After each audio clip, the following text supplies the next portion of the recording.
Welcome to Who's in STEM. I'm Ken Ono, your host and the STEM advisor to the Provost and the Marvin Rosenblum Professor of Mathematics at UVA. Our goal is to evoke flights of imagination and wonder by showcasing the cornucopia of all that is STEM at UVA, the marvelous world of UVA science, technology, engineering, and mathematics.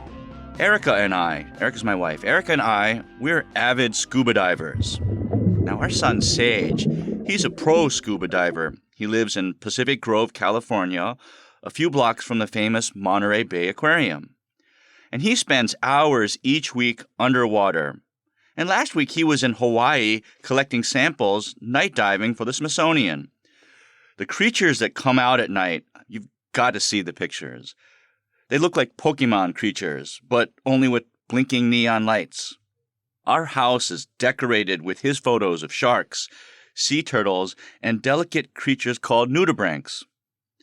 Now, as a family, we've traveled far and wide for diving. Cozumel, Curacao, Hawaii, Fiji, and the Great Barrier Reef, just to name a few. This is what we do. And in the 15 years we've been at it, regrettably, we've seen firsthand the effects of climate change. Coral reefs are struggling worldwide, and we're deeply worried about their future.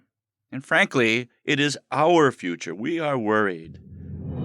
News of coral bleaching, the ubiquity of microplastics in the world's oceans, the Great Pacific Garbage Patch, sea level rise. These stories populate our news cycles, and they are very real. We've seen it. It's all very scary. And today, to celebrate Earth Day, so maybe part of it isn't celebration, maybe it's an awakening. To celebrate Earth Day 2024, we're taking a deep dive. It's a pleasure to speak with star UVA environmental scientist Scott Doney. He is the Joe and Helen Kington Professor in Environmental Change. Scott, welcome to Who's in STEM. Oh, thanks, Ken. It's great to be here. So, Scott, you've had quite the career. Let's see. NCAR, the National Center for Atmospheric Research, the Woods Hole Oceanographic Institute, the White House, and, of course, UVA. What's more, well, it's the eye-popping list of your leadership roles at these places. Let's see. Department Chair and Institute Director at Woods Hole. President Obama nominated you for Chief Scientist at NOAA. President Biden named you Assistant Director of Ocean Climate Science at the White House. Scott, what's your superpower? Doesn't sound real. Well, I wouldn't say it's a superpower. I'm really curious about a lot of things, so I can't stay on one science subject for very long.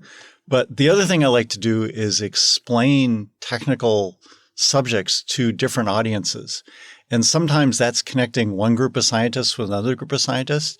And sometimes that's connecting scientists with the general public or policymakers or the media. And that ability to communicate, and I won't say I'm always good at it, but that ability does sort of push you forward into leadership roles. Yeah, it's actually very important. Being able to communicate science, disseminate our findings. Without that skill, what could be the point, right? We don't work in a vacuum.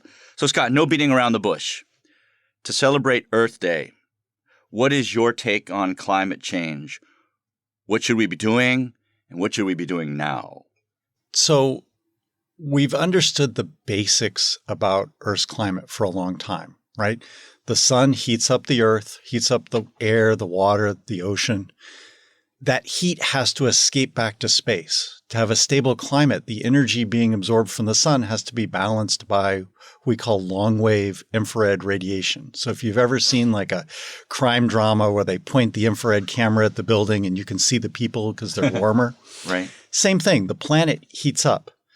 Now, the third element is that in the atmosphere, there are gases, these heat-trapping or greenhouse gases like carbon dioxide or methane.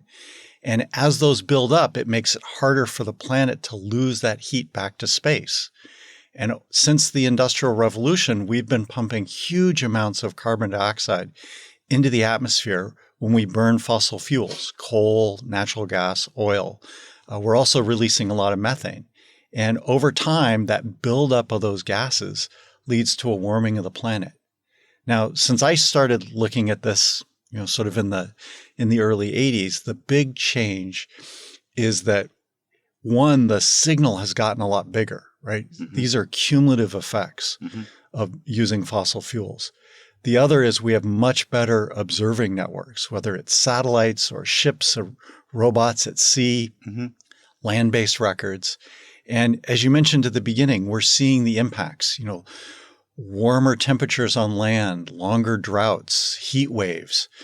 We're seeing huge changes in the ocean as the ocean warms up.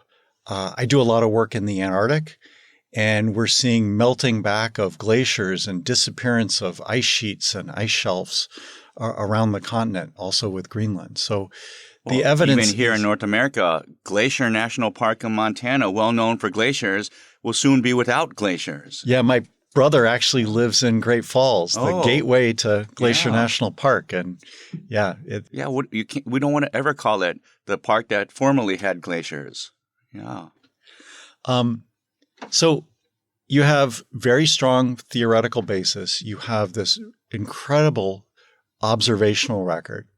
So then the question is, what's the future going to look like? And that really depends on people's choices, right? If we continue to burn fossil fuels to drive our energy system, our transportation system, our economy, the climate's going to continue to change. So the solutions are things like renewable energy for our power grid, electrifying our transportation system, changing our agriculture system to try to reduce emissions of methane and other greenhouse gases. And a lot of that is along the way, but there's still a lot of work to do. Thank you. Thank you, Scott. So I do want to emphasize this is not just your individual opinion. You speak from a position of authority. And as I alluded to a moment ago, you were the most recent assistant director for ocean climate science policy at the White House. So to follow up, let's do a deeper dive here. So you were just telling us about how to think about what climate change is, the anecdotal evidence that's all around us. What did you do at the White House? Let's dig in a little bit. You're the world expert. So the president has a science advisor. The current advisor is Dr. Arthi Prabhakar, and she runs what's called the Office of Science and Technology Policy. So basically it's a think tank in the White House that tries to help the public, American industry, but also the federal government as a whole think about what are the challenges for science and technology? How do we move forward to use that science and technology to improve our lives and our livelihoods?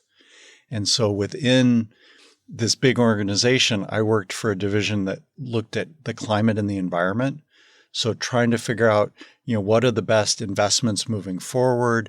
How could we use the science knowledge that's being developed? And so I worked in one little corner on the oceans, but I was working with people, for example, one of the big advances while I was there was improving the connections to tribal nations and how we use indigenous knowledge. And that's really important for the climate space because tribal nations and indigenous peoples actually have a lot of the knowledge about the environment and how the environment has changed over long periods of time. Right. So Western science is really useful, but we need to meld that with indigenous knowledge. Right. Here at UVA, in one of our earliest episodes of Who's in STEM, we had your department chair, Howie Epstein, on. His research, if I remember correctly, just won a major prize from the university. A collaboration with engineers and architects precisely in indigenous communities in Alaska. So that's just something we're very proud of here at UVA. So the Office of Science and Technology Policy, there are presumably some policymakers, but who works there? Is it mostly world experts such as yourself? There are some people who come in from the outside, so people from universities or from non-governmental organizations. A lot of people are what we call subject matter experts from the federal government. Mm-hmm. So they're people with policy backgrounds or detailed technical backgrounds. In fact, Professor Andres Clarence here from UVA just joined another part of OSTP, I think just last week or the week That's before. right. So he's going to be he's going to work in innovation and industry and bring his engineering skills to some of these problems. That's right. So you were identified for your expertise in ocean science. So were you given a particular charge? Was there a report you had to produce for the president? Exactly. Yeah. So there were two things that I worked on that I'm particularly proud of. One was the Ocean Climate Action Plan. And this is the idea that, there's lots of things that can be done on land, with power plants or transportation, but there's lots of things that can be done in the ocean as ocean solutions. And this is everything from nature-based solutions, such as preserving marshlands and seagrass beds and mangrove forests, or even restoring them, all the way to offshore wind and maritime shipping. Maritime shipping is a big issue because the fuels that drive the huge cargo ships that cross the Pacific and Atlantic, that interconnect countries in the economy, right now use a type of fuel called bunker fuel. Bunker fuel. Okay. It's almost like asphalt. You kind of have to heat it up to make it liquid. But these ships are crucial to our global economy, and there's not an easy way to transition them. You can't electrify them. You can't put enough batteries on this enormous ships. So people are trying to work on green shipping. So we worked on this Ocean Climate Action Plan was what can the federal government do to push forward, everything from what we call blue carbon, better wetlands, protected wetlands, to offshore wind, to green shipping. And then we also looked at how can communities adapt? How can we have climate-ready fisheries? Fisheries are very important in the U.S. for regional economies and for our seafood and for our food supply. And how can we protect those fisheries from future climate change? So did your group assemble a report, like a white paper? Was something that we could read online? So the Ocean Climate Action Plan is out there. It's unfortunately much longer than we wanted because it's got, a detailed technical appendix. But we organized a group of about 30 subject matter experts from all of the different federal agencies that touch the ocean. And then we worked with those subject matter experts and folks in the White House to write this report. And we were really happy. It came out last year in March at Conservation Day. Okay. What's the name of the report for people who want to look it up? The Federal Ocean Climate Action Plan. Great. So what are the main recommendations? If you had to pick just the 4 or 5 main takeaways, recommendations. One is to continue to invest in offshore wind. So we need renewable energy. There's often good reasons why offshore wind can be quite beneficial because it's not competing for other land space and other land uses. Winds over the ocean are often stronger and more consistent. And there are opportunities not just within the continental U.S., because that one thing that I think is really important is when we look from the White House, we're looking at not just the continental U.S., but we're looking at Hawaii, Alaska, the U.S. territories, Puerto Rico. And so, for example, for many of the parts of the U.S. territories, there aren't as many options for other fuel sources. So that's one. Another place that we look that's probably a little bit more controversial is carbon dioxide removal. So there's sort of 2 ways to solve this problem. One is to burn less fossil fuels by replacing it with renewables or being more efficient, using energy more efficiently. The other approach that shows up in some of these climate scenarios is, can we actually actively draw carbon dioxide out of the atmosphere? And it's not clear yet. At scale. At real scale. Yeah. Currently, we emit about 38 billion tons of carbon dioxide per year to the atmosphere. And we would need to do this at the billion ton per year scale. This is right now a science and engineering question of, is this feasible what are the environmental impacts? What are the social impacts? And so that sort of led to the second report that I worked on, which is really thinking about how climate action and our work in the ocean connects with environmental justice. So one of the recommendations from our climate report was we should look at ocean justice. So that's an odd term. I think most people haven't heard that before. What is ocean justice? Environmental justice deals with the fact that many of these environmental challenges, whether it's climate change or pollution or coastal habitat destruction, is really disproportionately affecting some communities. And these are often communities with large numbers of people of color, with people with less resources, more poverty, more social injustice. And so what we want to do is figure out how can we improve the environment without harming the communities that we're trying to protect. And so a good example is in the Gulf of Mexico, where you have many communities that have suffered from the impacts of the oil and gas industry. Right. And we don't want to simply replace the oil and gas industry with new industries, for example, pumping carbon dioxide offshore into the seabed. Right. So we want to develop solutions that are more just. So we developed a report that looked at all sorts of different ways that the federal government could improve equity and opportunity across the board. You know, Scott, thank you for your service. These are certainly issues that are quite local. In addition to the Gulf of Mexico, here in Virginia, a lot of our faculty, for example, in the Link Lab and in your department, we think very deeply about environmental justice on the Virginia shore. So, we look forward to seeing what we could do here in the Commonwealth to hopefully live up to the recommendations provided by your report. And if I can just, the Virginia shore is you have this nexus of, you have the world's largest Navy base and a huge employer in Norfolk. Right. You have communities that are suffering from sea level rise already. You have the Port of Virginia that is being hurt by sea level rise. And there's all at the mouth of the Chesapeake Bay, right. And so how do you do that? How do you support national security? How do you support the economy? And how do you support those local communities in a fair and just way? Great questions. Scott, so thank you for your service on behalf of the country, honestly. What's it like working at the White House? Did you meet the president? Two presidents. Have you met the president? I have not. Unfortunately, you have to go back. It sounds like a West Wing episode. I mostly worked remotely, so I mostly was sitting in a home office doing a lot of stuff on Zoom. It sort of felt like the pandemic.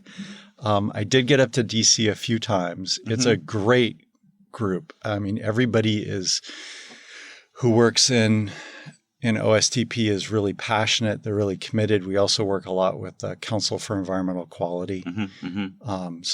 But no, I haven't gotten to meet the president. I have briefed members of Congress and their staff, which is another really important element of that job. So just a little side note, the Office of Science, Technology, Policy, OSTP at the White House, actually isn't in the White House. It's in the building next door to the White House, which is called the Executive Building. I think it's the Eisenhower Executive Building of the White House. But these are all very storied grounds. And so, like I said, thank you for your service. So as a faculty member here at University of Virginia, I like to talk to our guests about their personal histories, right? So your experience covers a spectrum. It's really kind of amazing. Ranges from academics, national labs, to government, and now here to the University of Virginia. I think we can make a movie about your life, right? How do you become a distinguished scientist? It almost looks like you get, I don't want to say bored because, right, the earth is not a boring place, but the kind of challenges that you've gone after and addressed in your career cover the spectrum. Can you walk us through that journey? I mean, maybe even beginning in high school? In high school, were you thinking about becoming an environmental scientist? Tell us your story. So I was really fortunate. I grew up in Los Angeles, and my grandmother lived near the beach. Yeah, that sounds fortunate. Yeah. And I worked, I was a Boy Scout, and I got a job at a Boy Scout camp on Catalina Island. Oh. And so that exposed me to a lot of, ocean things. We had classes, we taught classes on oceanography and just environmental sciences and water in general. So I kind of knew I wanted to go in that direction. And then I was incredibly fortunate towards the end of my undergraduate. I went to UC San Diego. And at the time, they didn't have environmental sciences as a major, but I got a summer internship at a NASA lab in New York City. It's the Goddard Institute for Space Studies. Okay. It's actually over the diner. If you've ever seen the comedy show Seinfeld, there's a diner. I know the diner, yeah. The NASA building that's actually the NASA building above. They're in the office building above. And that exposed me sort of climate and climate modeling and atmospheric dynamics. And so then I went to grad school as an oceanographer, and then sort of just jobs and traveling around. But yeah, I've always been interested in the ocean in one form or another. Right. And as a graduate student, there are many ways in which you can study the ocean, right? So what kind of scientist are you as an ocean scientist, right? So I guess I would say I was a blue water oceanographer and not a marine biologist. So my undergrad degree is in chemistry. Got it. So my thesis advisor is actually a nuclear physicist. And so he figured out ways of measuring isotopes of hydrogen and helium in the ocean that can be used to track ocean physics and ocean biology, all sorts of interesting stuff. And so I did a mix of questions motivated him. This was a different generation, right? This was before we were talking about climate change, or maybe this was the beginning of that. What questions drove his work? He worked in a lab in Canada where, unfortunately, when we were exploding nuclear weapons, doing atmospheric testing of nuclear weapons, we were releasing a lot of radioactivity. And some of that radioactivity is in the form of a radioactive isotope of hydrogen called tritium.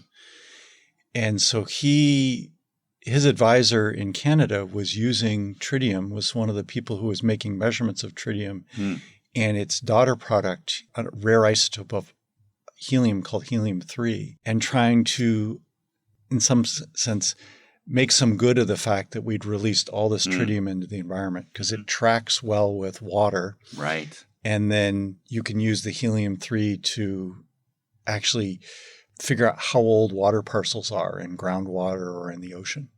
Wow. Okay. And so he actually, my advisor and his advisor, built mass spectrometers. You couldn't order a helium mass spectrometer from a company. You had to build it from scratch. So he would do his own circuit boards, his own design, vacuum pumps, the whole bit. So with your graduate training, it doesn't sound at the outset that you would become an ocean scientist. So what were your first discoveries as an ocean chemist that led you to become this champion of climate change? I have to admit, I had been exposed to climate, but at the time, there wasn't a lot of, I'd say that there was some poo-pooing within the ocean academic community of climate change research. It was too applied, it wasn't fundamental science. And so I was interested in what you might call tracer oceanography. So my first big field experiment during my graduate career was we went from Iceland to the equator, and I collected samples for tritium and helium-3, that rare isotope that tritium decays into, and also chlorofluorocarbons. And basically, I was trying to track how did water get from the surface of the ocean into the deep sea in the Atlantic. These dynamics, right? Yeah. Right. But that background in physical oceanography really helped later on when I started to think about the carbon cycle and climate problems. Right. So you're well known for, did you invent the term acidification of the ocean? No. Do I have that wrong? Well, tell us about that story though. So carbon dioxide gets emitted to the atmosphere when we burn hydrocarbons. Right. Carbon dioxide combines with water. This is the same thing that happens in a carbonated beverage. They just bubble carbon dioxide into your soda, and it forms a weak acid, carbonic acid. And chemical oceanographers have known this for a long time, dating back to, Roger Revelle in the 1950s, that the ocean holds a lot of inorganic carbon. What people didn't fully understand is that marine life is actually pretty sensitive to how much carbonic acid is in the ocean because it changes the acid-base chemistry. If anybody's ever had an aquarium, if the pH changes, it can have big effects. And in the early 2000s, people were really starting to think about the implications of ocean acidification for marine life and for ocean ecosystems as a whole. And this is another one of those serendipity moments. I happened to be talking to someone. I was at a training session on science communication and science policy, and I met a person who was an editor for Scientific American. And she thought this was a really interesting story.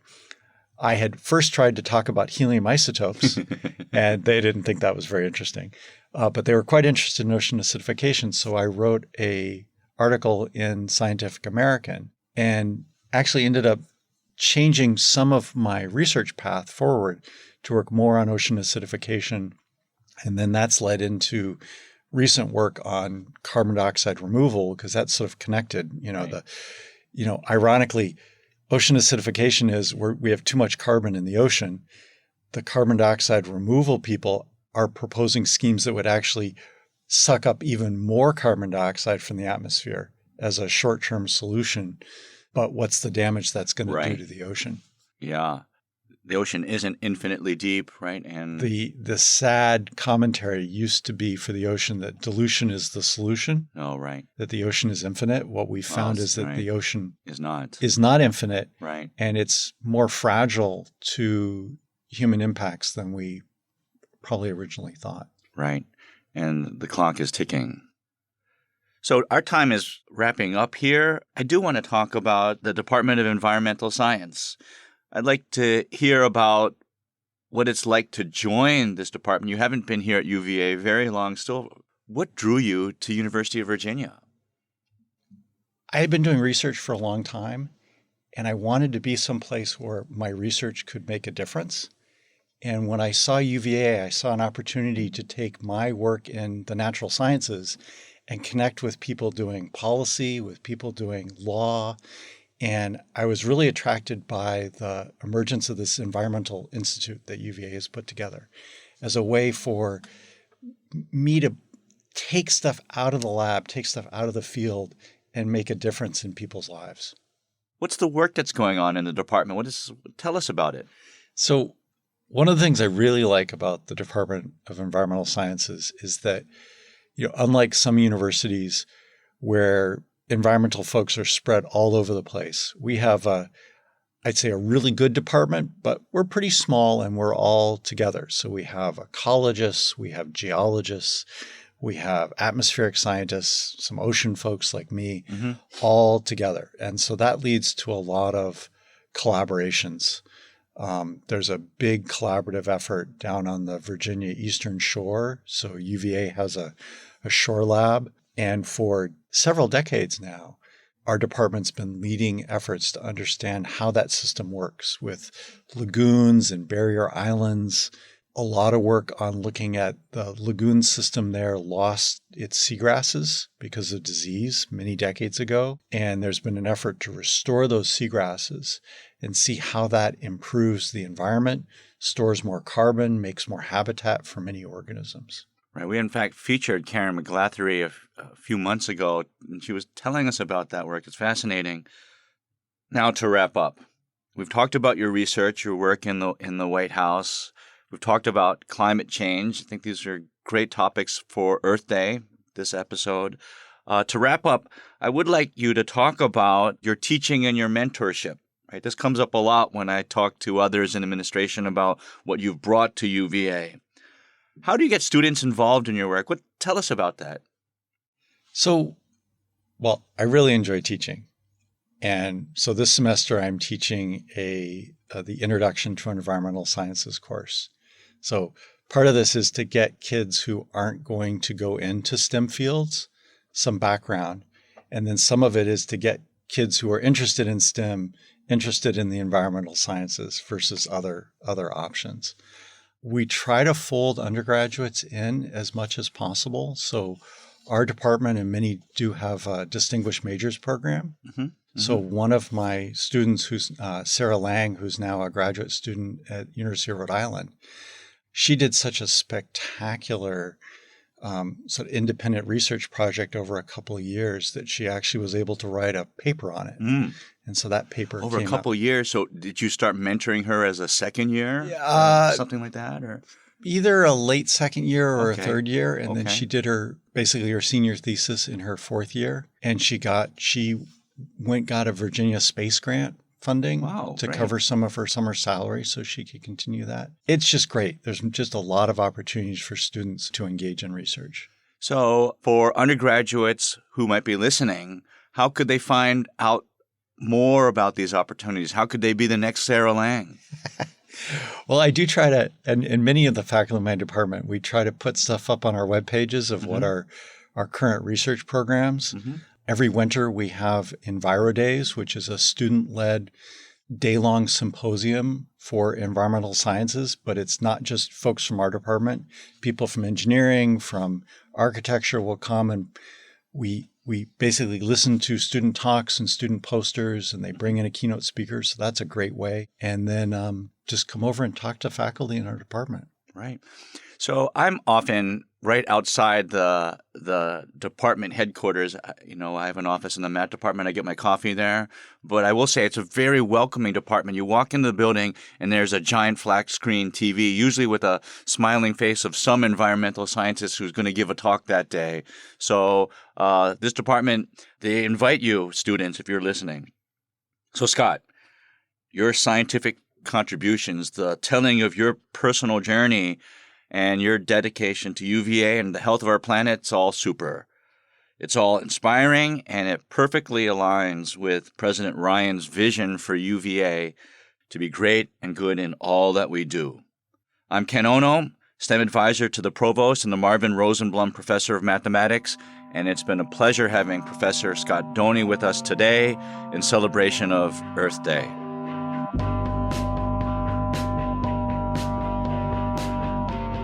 Who's in STEM is a production of WTJU 91.1 FM and the Office of the Provost at the University of Virginia. Who's in STEM is produced by Catherine Kossaboom, Claire Curzan, Ria Verma, Mary Garner-McGee, and Ariane Ballou. Our music is composed and performed by Robert Schneider and John Ferguson of Apples and Stereo. Follow us on Facebook, Instagram, and Twitter.